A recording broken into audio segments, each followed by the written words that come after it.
আসসালামু আলাইকুম রহমতুল্লাহ। আজকে এর কাছে জিজ্ঞেস করবো আসলে তাগুত কি বা এর সংজ্ঞা কি? দেখি সে কি বলে। হ্যালো, কেমন আছো? আমি হুম, কি তোমাকে কিছু সাহায্য করতে পারি? জি। আচ্ছা, আমাকে বলো তো তাগুত কি বা এর সংজ্ঞা কি? বা এই তাগুত সম্পর্কে কোরআনুল কারিমে কি বলা হইছে? তাগুত হলো আরবি শব্দ, যার মানে হলো সীমা লঙ্ঘন করা বা বাড়াবাড়ি করা।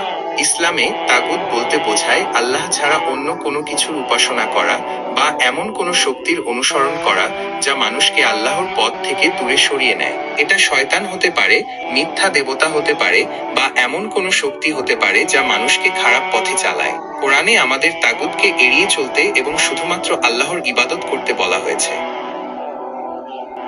আচ্ছা, তাগুত সম্পর্কে কোরআনে কয়টি আয়াত আছে? কোরআনে তাগুত শব্দটি মোট ৮ বার এসেছে। এই শব্দটা আসলে আরবি তুগিয়ান থেকে এসেছে, যার মানে হলো সীমা লঙ্ঘন করা বা বাড়াবাড়ি করা। ইসলামে তাগুত বলতে বোঝায় আল্লাহ ছাড়া অন্য কোনো কিছুর উপাসনা করা বা এমন কোনো শক্তির অনুসরণ করা যা মানুষকে আল্লাহর পথ থেকে দূরে সরিয়ে নেয়।